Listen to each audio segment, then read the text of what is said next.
Well, good evening, everybody, and welcome to the Brian Crombie Radio Hour on Saga 960. It's a real pleasure of mine to introduce you to a local businessman in Mississauga, Moin Nawaz, who is a export importer, a small businessman, travels North America and the world, and is at every event you can imagine, very active on social media, an incredible networker. And so I thought it'd be interesting to connect up with him and find out a little bit about him, about his business, and about why the networking that he does, both at live events and also on social media, he thinks is so helpful, so powerful. Why he does it?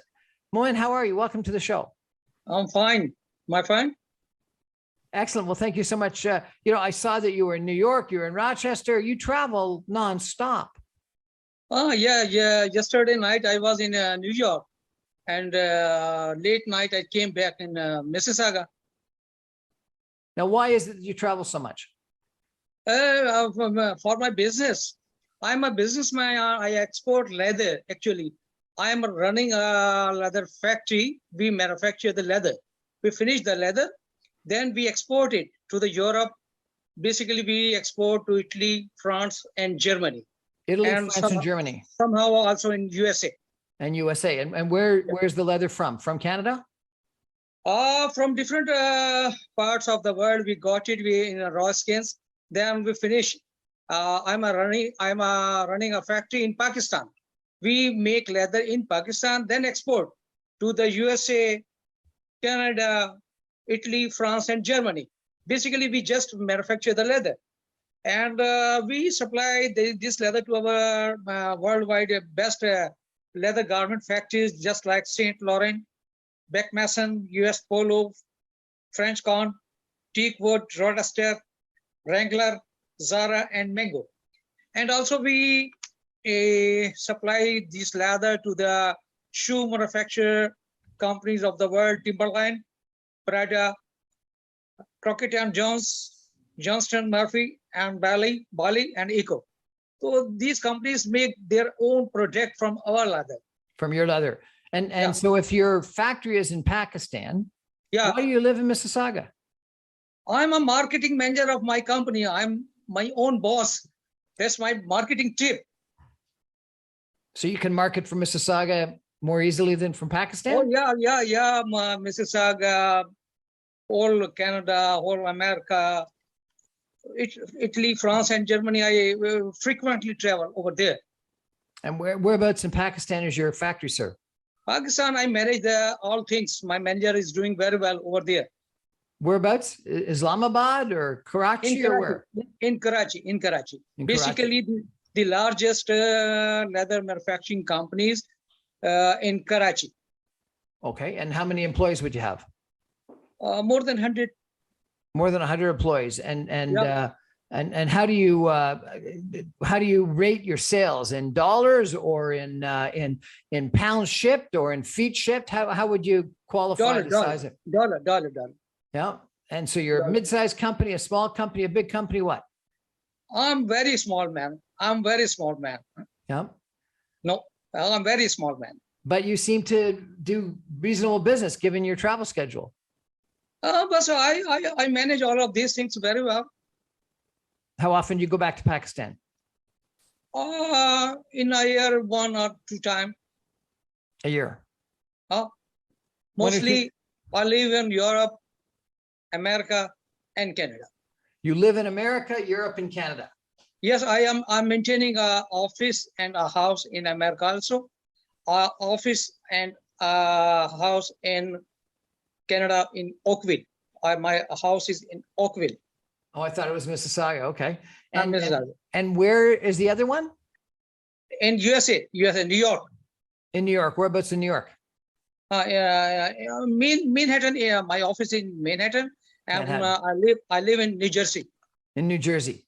Yeah. So you're half American, half Canadian, half Pakistani. Half American, half Canadian, half Italian, half French, half German. Well, you've been very successful in your social media, and I want to chat with you about that next. So we're going to take a break for some messages and come back more with Moin Nawaz in just 2 minutes and talk about, building a social media presence when you're a small businessman. Stay with us, everybody. This will be interesting.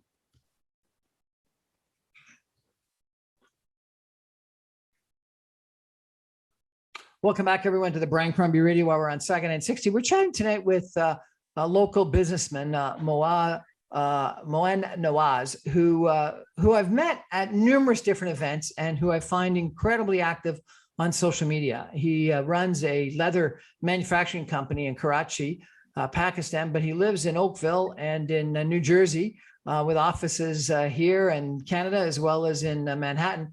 And he travels to sell his leather and throughout Canada, throughout the United States, Europe, and you're always posting and you're always commenting on other people's posts. Moin, I'm very interested in why you seem to think that this social media presence is either helpful or fun or important. Why are you so active on social media? It is very helpful. Nowadays, it is very helpful for any type of business. I have a lot of friends all over the world, and it is very helpful for my business because wherever I supply, my buyer are my best friends on social media and other activities. They are my best friends, like you. But can you make good friends through social media? Oh, yes, sure. My all best friends just because of social media. One of the interesting things about you, which I think is a lesson for a lot of people, is that while you post your own posts about what you're doing, you're also very communicative with other people, commenting on their posts and liking their posts and giving congratulations and things like that. And you really make social media a two-way street. How did you learn that? Is that something you were told, or is that just something that comes naturally? There's a basic thing. Live everywhere. Just you be happy and let all the people happy. And that's a very short time you have. You don't have a long time. That's why you just be happy and let the people happy. Just make people happy. Well, it works. And I've noticed how often you've been kind enough to comment on my posts. And then I notice how often you comment on other people's posts and that you don't just use a few words. You often will include a what do they call those GIFs or whatever they're called, the little models that you can add on. You really do an incredibly good job of interacting with people. Do you find that does help you close sales or make new contacts, or how does it help you? Basic point of mine is just make good friends everywhere in the world, wherever you go. First of all, just make the good friends. I have each and everything. I have a good business, big houses, good cars, each and everything I have. I don't need more and more, but I want to keep people happy. That's a great attitude, and it's a fantastic. And so you're not doing it for your own self benefit. You're not doing it to create business. You're doing it just to make people happy and to make good friends. Oh yeah. That's all.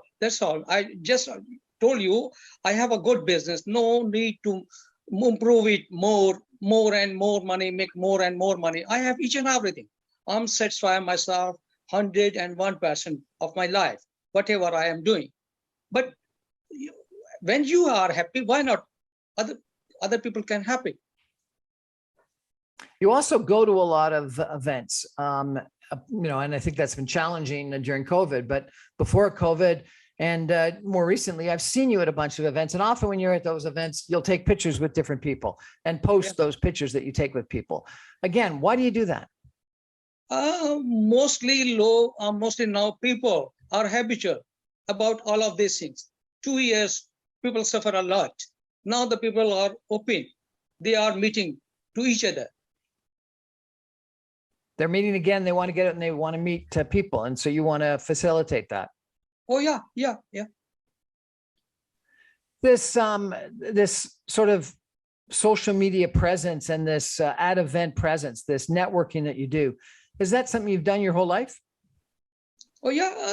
That's very simple. Everyone can manage all of these things very well if he want. But nowadays, people are very materialistic. Just everyone want more, make more and more and more money. As I told you, I have each and everything. I don't want more money, more money, more money. I am doing these all things just to busy myself. Just to busy yourself. Yeah. And to make people happy. What a great attitude. But it's interesting because, you know, there's lots of people that will do courses on networking and lots of people that do courses on, you know, social media and consultants that will advise you on social media. And as I've sort of studied a lot of the people, not studied, but just watched a lot of the people, you do it better than most. And you do it just for fun and just to make people happy. And I think it's a great attitude and to make friends. And, you know, I interviewed a couple of people at one point in time about building networks and building social capital. And one person said that her attitude was she woke up every day and say, I wonder who's going to be my new friend of the day today. And she always set an objective of making one new friend a day. And I thought that was a brilliant idea. And then I interviewed a former Prime Minister, Brian Mulroney, who kept the list. And he said, I want to make 10 calls to old friends, contacts every day. And he kept this call list and he fit in between meetings, making 10 calls. Now, you know, a politician, prime minister, you can imagine they've got good reason to make those calls and keep in contact with people. But he remembered birthdays and he remembered anniversaries and he remembered, you know, babies and articles that people wrote and had published and things like that better than most. And he reached out and he did it very proactively, where every morning he would write down 10 names of people he wanted to contact that day. And he fit them in during holes in his schedule. I thought that was pretty impressive. That's a great idea. There's a life. There's the actual life, what you wanted. You just happy yourself and keep the people happy. That's the main thing. That's the main idea of my life. And I'm doing the same from last so many years. Just keeping people happy. Tell me a little bit about yourself. Were you born in Pakistan? Oh yeah, I born in Pakistan. And when did you immigrate to Canada or the United States? And my son is study from Toronto University. I have two sons. Both are studying from Canada. Mm-hmm. And when did you move to Canada? I moved Canada in 15 years back. Yeah. And did you have your leather business in Pakistan before you came here? Yeah. And so how did you start your leather business? It's quite very interesting and very challenging. It's good. I take it as a challenge. Did you start it yourself, or is it a family business, or how did you get started? It's my family business since a long time. It consists more than a century. More than a century. So your father and your grandfather. My grandfather and his father. It's a long story. Yep. And when did it start exporting internationally? Did you start the international export? Or actually, my father is my teacher.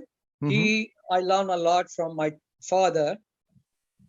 From last 20 years back, I joined my father. Since that time, I'm doing it's my own. Yep. And is your father still alive and involved in the business? No, he has gone 15 years back. Oh, okay. I'm sorry to hear that. And do you have any siblings involved in the business? It's depend, but both of my sons are not interested to do the leather business. It's very unfortunate for me, but both of them don't want to do the leather business. Different things in their mind, and I'm happy. It's okay. It's all right. If you don't want to carry on that business, it's okay. Whatever you want it, because I don't persuade, I don't push them to come here and carry on that business. Yeah. So what's going to happen? You are going to sell it or find someone else to pass on to?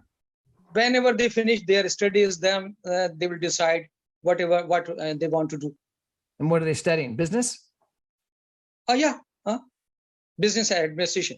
Yep, good. Well, maybe they'll change their mind and decide to follow in grandfather and great grandfather's footsteps.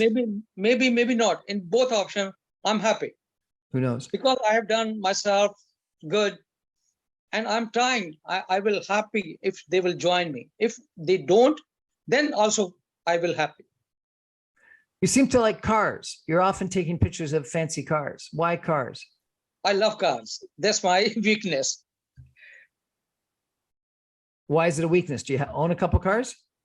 Oh yeah, What cars do you own?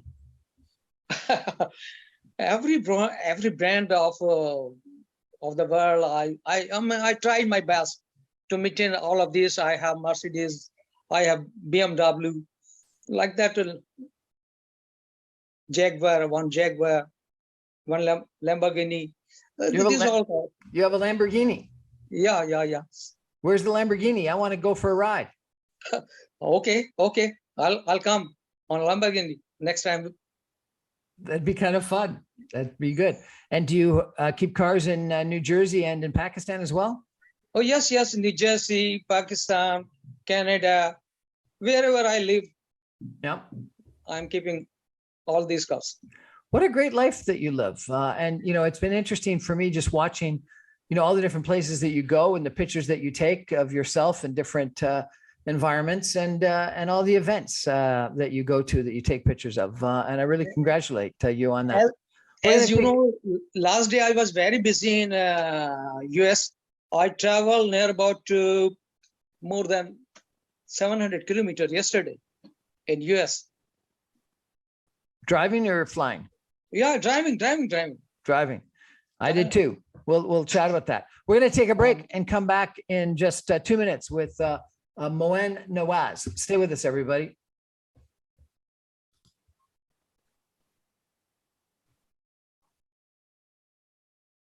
Welcome back, everyone, to the Brian Crombie Radio Hour on Saga 960. We're chatting tonight with Moin Nawaz, who is a businessman who runs a leather manufacturing company in Karachi, Pakistan, has offices and residences here in the Greater Toronto area, as well as in Manhattan/New Jersey.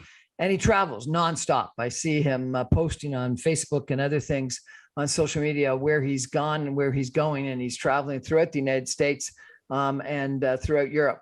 He really does cover the world as he's described his own personal marketing manager. So that's pretty impressive. Moin, I want to talk to you a little bit about small business. And you've had the benefit that I guess your father was the best teacher you said that you had. But maybe can you give me some suggestions of secrets to success in running a small business? Or it sounds like yours is not small, but reasonably large. But running a business and things that you need to be mindful of. If you were giving a speech to budding entrepreneurs, what would be some of the secrets that you would give them? In any business, just one thing I learned: you fear yourself, and with your buyer, with your seller. It's the basic thing. Sorry, you fear yourself? Just fear, and very, very clear. Fear will kill you. So don't fear yourself. And as honest, it's try your best to honest with your buyers and your seller, and keep happy both of them. Then you will get the success. So keep both the buyer and the seller happy. So it's got to be a win-win kind of transaction. It can't be a win-lose transaction. Yeah. Okay, so that's good. So confidence, I guess, is the opposite of don't be fearful. And I love this attitude of transactions need to be a win-win. They can't be taking advantage of people. What else? What are some of your other secrets to success in running your business? If my buyer is making money from me, it's good. If he earns something, he will give me the order. That's the same in position of my seller. Whoever is selling the product, his product to me. If he's making the money, I'm happy. He's making the money because I'm also making the money. Both.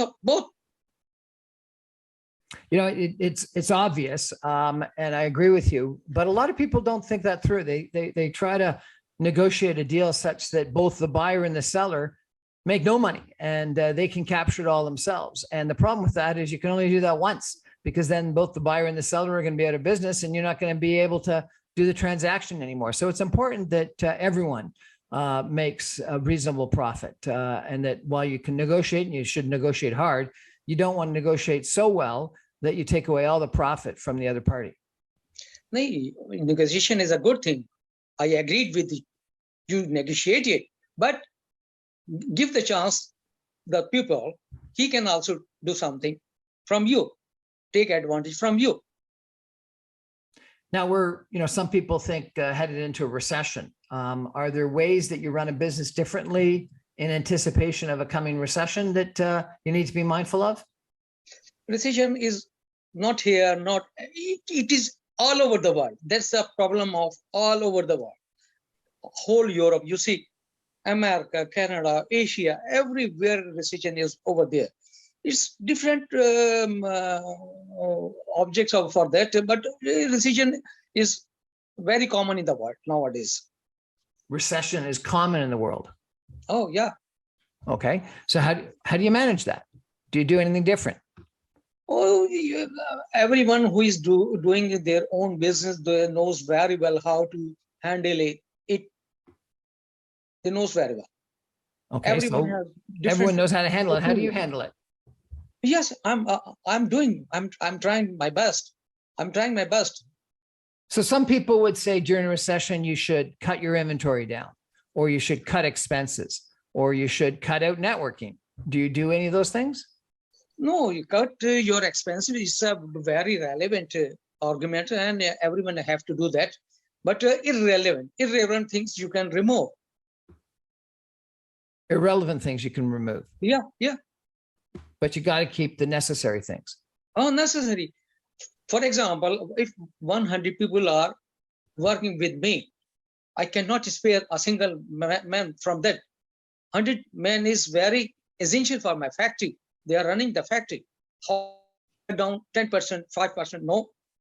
I love to take more people, to give more jobs to the people.